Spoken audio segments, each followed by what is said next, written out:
খাদিজা, আমি আমার জুব্বা মোবারক দিয়া কাফনের কাপড় বানায়া যদি তোমাকে দাফন দিয়া দিই তাহলে কি হবে?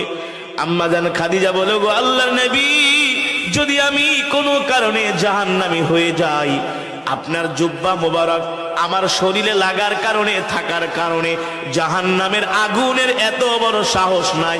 রহমাতুল লিল আলামিনের জুব্বা মোবারকে জাহান্নামের আগুন লাগবে, ঠিক কিনা বলেন? আল্লাহু আকবার। 2 নম্বরে, আমি তোমার কবরের পাশে কেন হাঁটবো?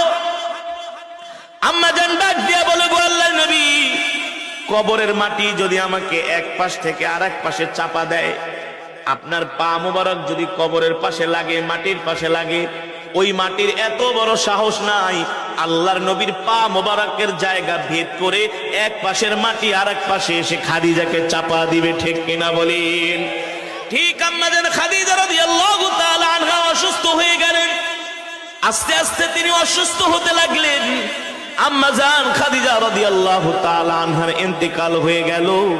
আল্লাহর নবী তার কথা অনুযায়ী নিজের জুব্বা মোবারক দিয়া কাফনের কাপড় বানায়া তার শরীরের মধ্যে পরায় দিলেন।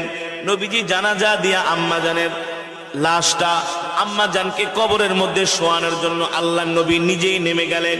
নিজের হাত দিয়া আল্লাহর নবী রহমাতুল লিল আলামিন আম্মা জানকে দাফন করলেন।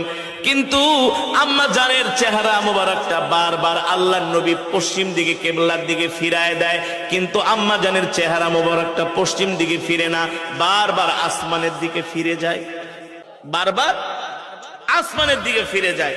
নবীজি চিন্তায় পড়ে গেল, ব্যাপারটা কি? মুসলমান মারা গেলে তো তাদের চেহারা কোন দিকে ফিরায়? কিবলার দিকে। কিন্তু আম্মা জান খাদিজা রাদিয়াল্লাহু তাআলা আনহার চেহারা মোবারক কিবলার দিকে ফিরে না, আসমানের দিকে ফিরাতে। মানে আল্লাহর নবী ফিরায় কিবলার দিকে, আল্লাহ তাআলা ফেরেশতাদেরকে দিয়া ফিরায় ঘুরায় রাখে আসমানের দিকে। সুবহানাল্লাহ বলেন। নবীজি চিন্তায় পড়ে গেল, কারণ কি? কি হতে পারে আমার খাদিজার চেহারা ফিরায় কিবলার দিকে, হয়ে যায় আসমানের দিকে? 3 বার এমন হয়েছে। নবীজি চিন্তায় পড়ে গেলেন।